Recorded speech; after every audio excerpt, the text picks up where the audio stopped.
Сондықтан бауырлар дәрет алған уақытта сақ болыңыздар. Кейде мысалы дәрет алып бересіз ғой, тез намазға асық. Сіз сүрдінбейсіз де. Келесіз Аллаху акбар деп намаз қылып қаласыз. Сол кезде ерінен барлығы су болып тұрады. Осы суды жұтуға болмайды. Намаздың ішіне тұрған. Жұтып қойсаңыз намаз бұзылады. Содан абай болыңыздар, сөз сөйлеп қойсаңыз. Уалау сахуан, тіпті намазда екеніңізді ұмытып сөйлеп қойсаңыз да. Басқа сөз айтып жібердіңіз де намазда тұрып. Ұмытып кеттіңіз намазда екеніңізді. Намаз бұзылады. Ау хатаан немесе қателесіп айтып қойсаңыз да. Ұмытып деген, яғни сіз намазда екеніңізді ұмытып кеттіңіз де сөйлеп қойдыңыз. Намаз бұзылады. Қателесіп деген мағынасы, ей адамдар деген аят бар ғой мысалға. Я юханнас деген. Сол аятты ей Зайд немесе ей Серік, ей Берік деп айтып жібердіңіз да. Мысалға намаз бұзылады екен. Намазда тұрған уақытта көп қозғалу не істейді? Намазды бұзады деп жатыр да. Ол қатарынан 3 қимыл жасау бізде Ханафи мазхабында. Қатарынан 3 рет қимылдасаңыз болды, намазыңыз бұзылады. Кеудеңіз қыбладан шығып кетсе, болды, намаз бұзылады екен. Ва аклу шей мин харижи фамихи. Сырттан қандай да бір нәрсе жеп қойсаңыз, намазды бұзады екен, кез келген нәрсе болсын. Кез келген нәрсені жұтып қойсаңыз, сырттан, ауыздың сырттан, ол үлкен болсын, кішкентай болсын, айырмашылық жоқ. Жұтып қойсаңыз болды, жеп қойсаңыз болды, намаз бұзылады деп жатыр. Амин намаз бұзылды. Немесе десеңіз намаз бұзылады. Вартифау букаихи мин важа, немесе қандай да бір денеңіздің бір жері ауырып, естесеңіз, жыласаңыз, содан даусыңызды көтеріп намаз бұзылады деп жатыр. Даусын көтеріп жылайды ғой енді адам.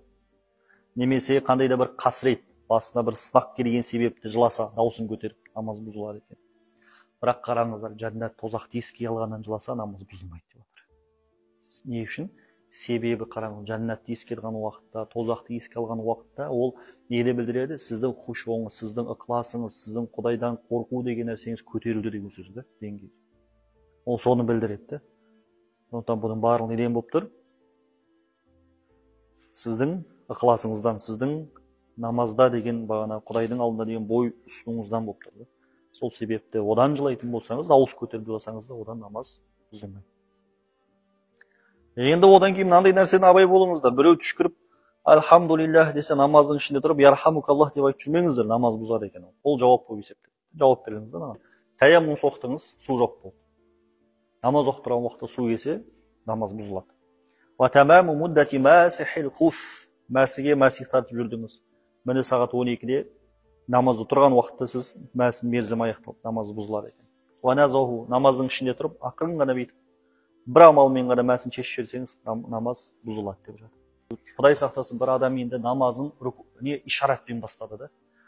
Намазын ишаратпен отырып оқып бастады. Ғана баспен ғана рукуққа былай береді, сәждеге кішкене ғана төменірек қылады. Сөйтіп намаз оқып жатқан уақытта 3-ші ракатқа келгенде Алла Тағала денсаулық берді. Тұрып кетті де орнынан. Рукуқ сәждеге шамасы келетіндей деңгейге жетті де. Намаз бұзылады екен. Не істейді? Намазды бастан оқиды. Ал мәселе керісінше болса бола береді. Басында тұрып бастады да, одан кейін намаздың ортасында қатты ауырып қалды да отырып қалды. Ишаратпен жалғастыра берсе болады. Бірақ керісінше ишаратпен бастаса, рукуқ сәждемен не істеуге болмайды, жалғастыруға болмайды. Аллаху акбар десеңіз, намаз бұзылды. Хамзаны соссаңыз, Аллаху акбар. Немесе бән соссаңыз, бар деп, намаз бұзылады.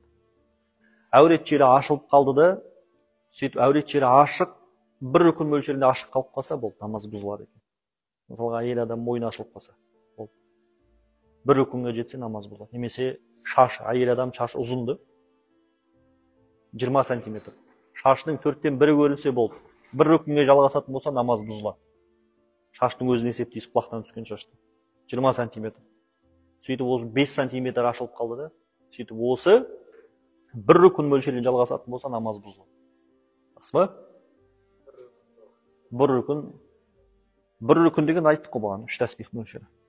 Кейінгі мәселе қараңыздар, біз бағана әурет жері ашылып қалса деп айттық қой. Бұл жерде мән беретін мәселе бар. Әурет жері ашылып қалса деген мағынасы, яғни еркінен тыс ашылып қалса. Әдейі ашып жүретін болса, 4-тен 1 неміз толығымен сол уақытта намаз бұзылады.